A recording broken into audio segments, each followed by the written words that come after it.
C'est ça, c'est maintenant qu'il faut y penser parce que ça va, les portes ouvertes des universités et des institutions commencent vraiment en mars. Le fait que tout soit réuni dans un même endroit, ça permet aux personnes de voir ce qu'il en est et après de pouvoir s'inscrire au bon moment. Elle s'appelle Levana Altar, elle est projectoriste à la mairie de Jérusalem. Elle vient nous parler d'un événement à ne pas rater, surtout si vous avez envie d'étudier l'an prochain à Jérusalem. Levana, bonjour et bienvenue. Merci, bonjour Cathy.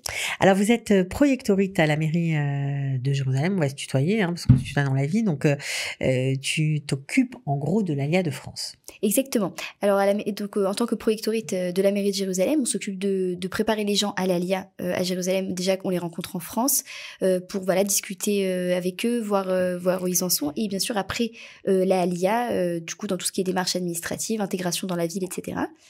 Et du coup aussi, on s'occupe de différentes populations. Donc là, on va vous parler d'un événement qui concerne les jeunes. Alors pourquoi vous avez décidé de vous lancer, en tout cas de lancer un événement d'une telle ampleur pour la jeunesse, parce qu'il s'agit en fait d'un salon étudiant. Exactement. Alors pourquoi pour la jeunesse? Parce que déjà les jeunes, c'est vraiment un potentiel d'Aliyah, c'est-à-dire que il y a beaucoup de jeunes qui font la Aliyah ou qui sont déjà actuellement dans un programme d'intégration dans tout Israël. Et après le programme d'intégration, c'est toujours une question: où est-ce que j'habite, qu'est-ce que je vais faire l'année prochaine, etc. Et du coup, à Jérusalem, il y a vraiment beaucoup d'options au niveau des études. C'est pour ça qu'on a voulu organiser cet événement. J'avais déjà organisé pour que les filles religieuses en décembre dernier, et on s'est dit que ça serait très intéressant de le faire déjà pour tous les Olim, donc pour tous les. Donc c'est pas seulement pour les Français. C'est pas seulement pour les Français. Tout est en hébreu, j'imagine. Alors dans les représentants, il y aura des représentants. S'il y a quelqu'un qui parle français, il y aura des représentants qui parlent français, anglais, donc il y aura un peu toutes les langues qui seront mélangées. Et s'il y a un problème au niveau de la compréhension, on sera là bien sûr pour aider à la traduction. Mais du coup donc c'est pour proposer vraiment proposer les options qui existent à Jérusalem au niveau des études, au niveau de l'intégration. Alors, ça se passe quand? Le jeudi 29 février, de 13h à 18h, au campus Nefesh Benefesh à Cinema City. C'est dans le Cinema City que se trouve le campus. Et il y aura du coup, ils seront présents du coup plusieurs institutions d'études supérieures, l'université hébraïque bien sûr, et il y aura tous les domaines, beaucoup de domaines d'études qui seront présents: la médecine alternative, le paramédical.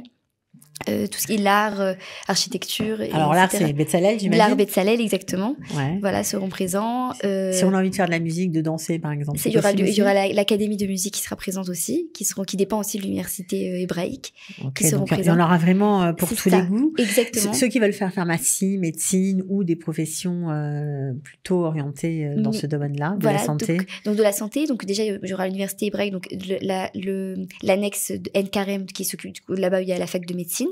Il y aura aussi du coup pharmacie, il y a aussi maintenant au Machon Tal et Machon Lev, ils ont ouvert un cursus de pharmacie.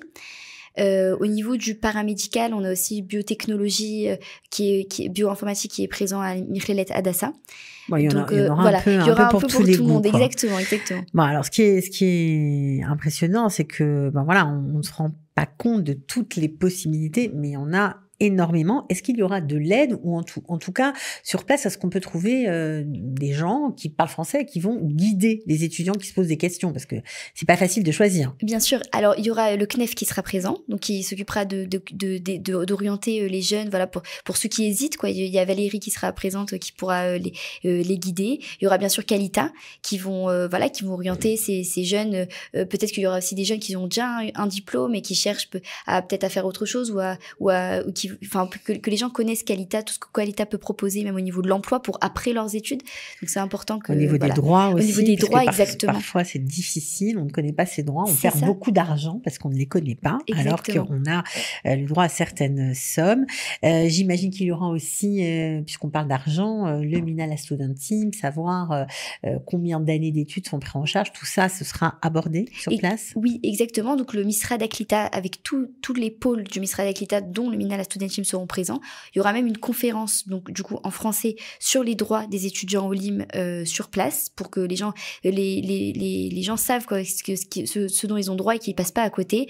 Par exemple, qu'ils sachent que en fait au bout de 3 ans d'Alia, ils ont pendant leurs 3 premières années, ils ont droit au remboursement de leurs études à hauteur de 10 000 shekels par an. À passer ces 3 ans, ils n'y ont plus droit. Donc ça, il faut le savoir. Après 3 ans d'Alia, les études ne sont plus payées. Les études ne sont plus payées. Et ceux qui font l'armée? Ceux qui font l'armée, c'est décalé. C'est l'armée, la Shirot Leumi, ça décale. Ouais. D'accord. Donc ça. C'est aussi possible. Alors justement, puisqu'on parle de ça, est-ce que souvent les étudiants ne savent pas s'ils doivent faire un Shirot Leumi, un service civil, s'ils doivent s'engager à l'armée avant de commencer leurs études? Parfois, ils n'ont pas le choix, mais parfois, il faut choisir. Les parents, ça les stresse énormément. Ils ont l'impression que c'est du temps perdu. Est-ce qu'il y aura le Shirot Leumi et bien sûr l'armée sur place? Oui, ils sont sur place avec des représentants aussi pour l'armée qui parle français. À Nefesh Benefesh, ils ont un pôle qui s'occupe des Chayalim Bodedim et celle qui s'en occupe parle français. Donc elle va pouvoir leur expliquer leurs droits en tant que Chayal Boded, l'accompagnement qu'ils peuvent proposer. Il y aura aussi quelqu'un qui représente l'armée aussi qui sera là-bas pour parler plus de l'armée. Le Shirot Leumi aussi, il y aura quelqu'un qui pourra en parler et pourra en discuter, et aussi l'accompagnement qui peut être possible en tant que personne qui fait le Shirot Leumi pour recevoir. Alors, le salon a lieu fin février. Est-ce que c'est pas un peu tôt pour se décider, ou est-ce que au contraire, c'est maintenant qu'il faut y penser? C'est ça, c'est maintenant qu'il faut y penser, parce que ça va, les portes ouvertes des universités et des institutions commencent vraiment en mars. Donc là, en fait, le fait que tout soit réuni dans un même endroit, ça permet aux personnes de voir ce qu'il en est, et après de pouvoir s'inscrire au bon moment pendant des études, pour qu'ils ratent pas la date d'inscription, qu'ils puissent. C'est ça. Donc les portes ouvertes en mars, ça veut dire que les inscriptions peuvent être pour certaines institutions en mai, en avril. Enfin, il faut se décider vite. Exactement. Là, ça permet du coup qu'ils aient une vue d'ensemble et qu'ils puissent déjà voir. Je sais pas s'ils pourront déjà s'inscrire, mais savoir quelle est la démarche pour pouvoir s'inscrire dans l'école. Vous attendez combien de personnes? Alors, à peu près 300 personnes. Okay. Voilà, donc sûrement on espère plus, que là on a encore des groupes qui doivent nous rendre des réponses, mais à peu près 300 personnes. Ouais, c'est un gros événement pour la mairie. C'est ça, c'est la première fois qu'on organise ça, et voilà, le but c'est vraiment que les jeunes connaissent tout ce que Jérusalem peut leur apporter, notamment au niveau universitaire. Bon, les projectoristes, donc les coordinateurs de l'Alia de France en tout cas seront présents. Il y en aura d'autres évidemment, pour chacun pour le pays, son pays d'origine. Ça aide aussi parce que vous pouvez donner des conseils pour trouver un appartement, pour des petits jobs peut-être. En tout cas, c'est bien d'être là le 29 février. Si vous êtes étudiant, ou si vous vous posez des questions, si vous êtes en programme Massa, vous avez envie peut-être d'entamer, voilà, en Israël, votre nouvelle vie, allez-y, de 13h à 18h au Cinéma City. Merci beaucoup, Levana. On espère bonne chance pour cet événement. Faut pas s'inscrire? Merci beaucoup. Oui, il faut s'inscrire. On mettra le lien au-dessus de la vidéo, un lien cliquable, bien sûr. Merci d'avoir été avec nous, et à très bientôt. Merci beaucoup.